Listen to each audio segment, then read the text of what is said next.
Audio Jungle.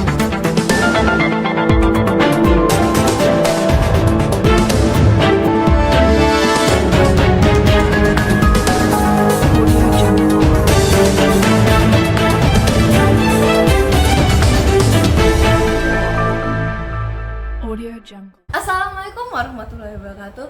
Halo teman-teman semuanya, kembali lagi dengan Advotot kali ini yang akan membahas mengenai pro kontra regulasi penetapan UKT Undri berdasarkan peraturan Kemendikbudristek. Yang dimana pada Advotot sebelumnya kita membahas mengenai IP atau iuran pembangunan institut.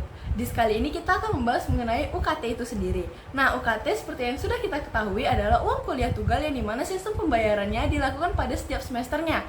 Nah, mengacu pada Permendikbudristek nomor 2 tahun 2024 tentang standar status biaya operasional pendidikan tinggi pada perguruan tinggi negeri, regulasi ini menjelaskan tarif standar biaya operasional pendidikan tinggi atau SSBOPT, biaya kuliah tunggal atau BKT, uang kuliah tunggal atau UKT, dan iuran pengembangan institut atau IP. Berdasarkan regulasi ini, Rektor Undri menetapkan IP dan kenaikan UKT untuk calon mahasiswa barunya tahun 2024 ini, teman-teman. Nah, kenaikan UKT ini menjadi sorotan banyak pihak. Rektor Undri menjelaskan bahwa peningkatan golongan UKT ini dan penetapan IP dilakukan sesuai dengan peraturan yang telah berlaku.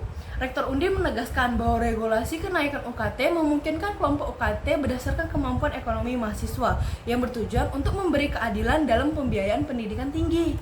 Namun, munculnya kekhawatiran bahwa penetapan UKT berdasarkan regulasi ini bisa menjadi beban finansial bagi beberapa mahasiswa dan orang tua, terutama bagi mereka yang mendapat UKT tinggi nih, teman-teman.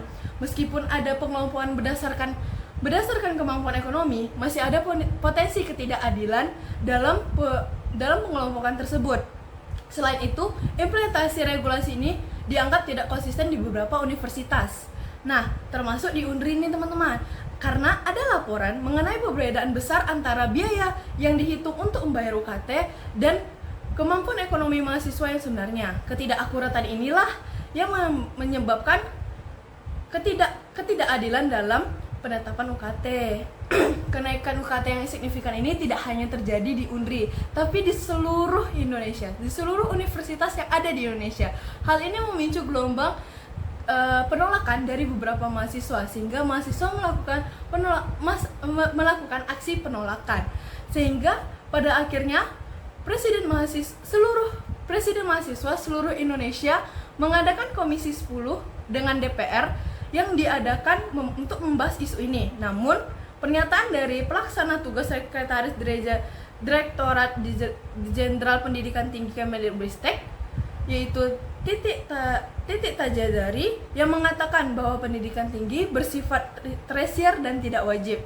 Hal itu menuai banyak kritikan, teman-teman, termasuk kritikan dari Wakil Ketua Komisi 10 DPR, yaitu Hetifah Saifudian, yang mengkritik pernyataan tersebut. Hetifah menekankan bahwa sudah menjadi tugas pemerintah untuk memenuhi hak pendidikan seluruh warga Indonesia. Hetifah mengatakan bahwa sangat disesali untuk seseorang yang berada di pemerintahan mengatakan hal seperti itu. Beliau mengira tidak semestinya pemerintah menyampaikan pernyataan seperti itu. Secara normatif, memang belajar diwajibkan hanya sampai tingkat menengah, namun itu batas minimal pemenuhan tanggung jawab pemerintah untuk memenuhi hak pendidikan bagi warga negara.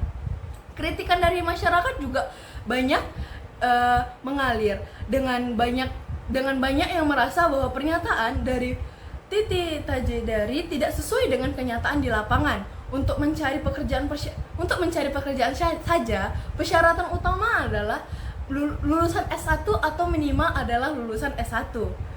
Jadi bagaimana Indonesia menjadi Indonesia emas sedangkan pemerintah mengatakan bahwa pendidikan tinggi saja adalah pendidikan tersier?